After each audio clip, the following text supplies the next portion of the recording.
It's a glorious day here at Cabinet Joint. My name is Justin, and in today's video, I'm going to be showing you how to install your wine lattice kit. This video is just covering the kit, not the cabinet box itself. If you want to see how to assemble this cabinet, we have video links in our description. This kit, I do recommend leaving your back off during your assembly. It'll make the installation of the kit easier later on. But if you've already built the box and you already have your cabinet back on, you're gonna follow the same steps. You're just gonna reverse engineer it a little bit and work this video backwards and install the back first and then work your way forward. On the screen are all the tools you will need. Once you have all those ready, we can get right into the install. To start off this one, the reason I say it's easier to keep your back off is because these lattices will most likely come oversized. So you need to cut them down in order to fit inside your cabinet.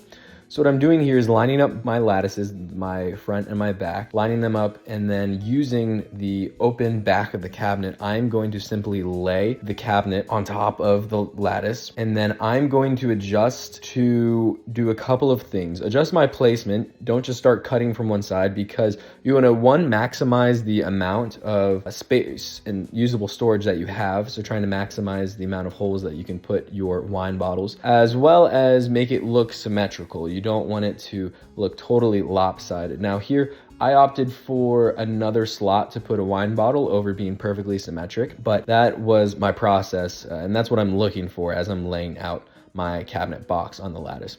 Once I have it in a spot where I like and I measured, made sure everything was even, I'm taking my pencil and making marks across the lattice. With those marked, I'm going to take my cabinet box off, and I'm using just these little clamps to make sure everything stays perfectly aligned. That way, as I cut, both pieces will end up looking the exact same. These clamps aren't 100% necessary. You can cut them individually one by one, but I think this process just makes it easier and more efficient. Then after that, I'm taking a level. You can use any straight edge really, and connecting all of my lines on the lattice. This is where we'll be cutting. And then I'm measuring from the edge of my base plate of my circular saw to my blade. So mine was 1¼ inches to the edge of my base plate. And so I'm going to take my straight edge, whether it's a level or whatever you might be using, and then measuring 1¼ inches over from the line that you made. With everything lined up, I'm then clamping my straight edge to the lattice to ensure that it doesn't wobble or move and that I stay on my line as I cut. And then I'm going to cut my lattice, and then I'm going to complete that step on all 4 sides. It's important as you're doing this to make sure you are holding your saw straight and not tilting it either way, because then you're going to get a cut that isn't square.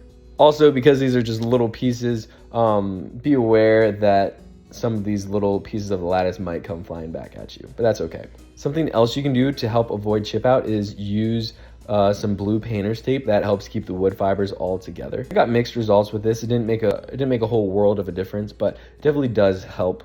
Now that everything's cut, I'm going to see if it fits, and mine was a little tight. So what you'll want to do is, if your lattice does end up being a little oversized, which is fine, rather oversized than undersized, you can do the exact same steps, just cutting off whatever amount you would need. And I try to split the difference and cut it off both edges, but you can also just cut it off of one. Also important to note that whatever side you put the scribe molding on, you will not see that cut to the cabinet itself. So if that cut is a little loose, that is okay. And then once my lattice is fit, I'm good to cut my retainer molding. Now this retainer molding is really just our scribe molding that we're repurposing, but it works great here in this instance. And then attach it to your cabinet using a 5/8 inch 18 gauge brad nail. Reason you want to do 5/8 is because you don't want to be poking out the side accidentally. So using those nails, I'm attaching it to my side. You'll want to take your retainer molding and bump it all the way up to the front of your cabinet, and then attach it on both sides.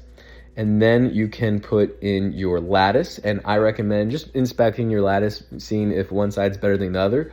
And keep in mind, there is a front to your lattice. The back will be noticeable because you'll see the staples. So putting your front towards the opening of your cabinet, not towards the back, putting your front towards the opening, then you're gonna sandwich it with another piece of retainer molding, just butting it up against the lattice and then installing it with those 5/8 inch brad nails. And now you're going to measure, butting your tape against the back of the first lattice. You're gonna measure 7 inches up from there and do it on both of your sides.